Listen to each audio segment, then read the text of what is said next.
हर घड़ीअ खे रत थो ॾियणो पवे, हर घड़ीअ खे रत थो ॾियणो पवे ऐं ज़िंदगीअ खे रत थो ॾियणो पवे।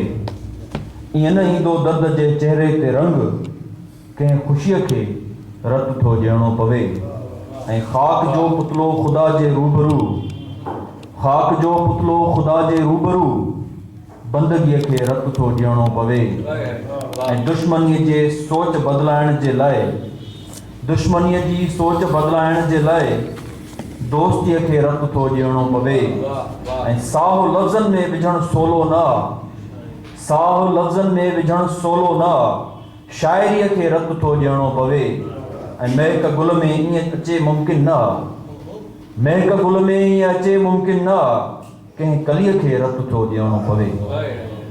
अहिड़नि ई ख़ूबसूरत अहसासनि खे जनमु ॾींदड़ ॿियो हिकु असांजो सिंधी ॿोली जो इंतिहाई ख़ूबसूरत शाइर सईद मेमण खे मां गुज़ारिश कई हुई, मुंहिंजी गुज़ारिश ते आयो आहे खेसि तबियत बि साथ न पई ॾे, पर पोइ त हुनजूं मोहबतूं आहिनि, असां वटि हिते आयो आहे, साईं गुलाम नबी गुल सां हुनजूं मोहबतूं आहिनि, जंहिंजे करे उहो हिते कई आयो आहे। मां खेसि गुज़ारिश कंदुसि त अचे ऐं असांजे अॼोके प्रोग्राम जो एज़ाज़ी महिमान पिणु आहे, साईं जे हवाले सां पंहिंजे ख़्यालनि जो इज़हार करे। सईद मेमण।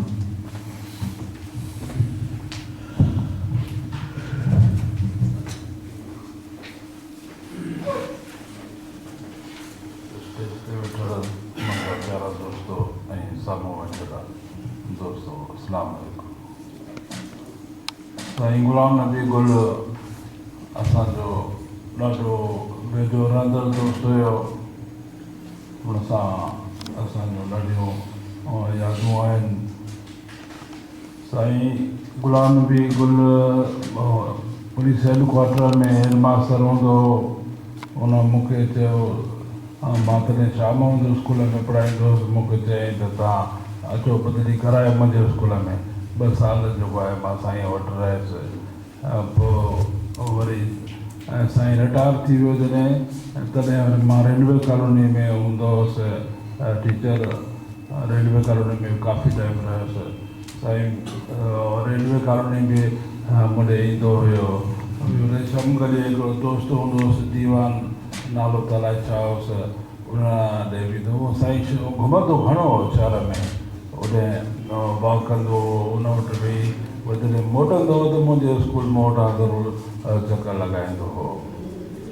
साईं जो विछोड़े तमामु घणो असांखे सदमो न सां मां मुक़ररु कोन आहियां, को मूंखे ॻाल्हाइणु कोन ईंदो आहे स्टेज ते, आहियूं सभु सदमे में वरितल शुदा बजाज जेको आहे हुन ॻाल्हि इज़हार न करे सघियो घणो।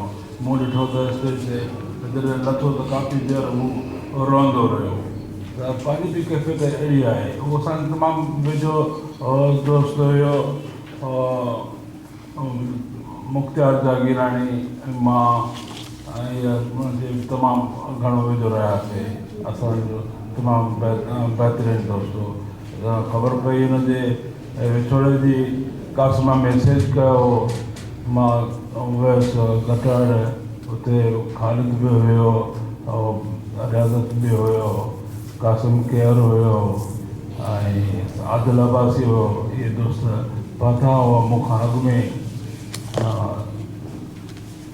बहरहाल साईं जे करे लिखिबो, साईं तमामु घणी यादूं आहिनि, ॾाढो ॾुखाए थो।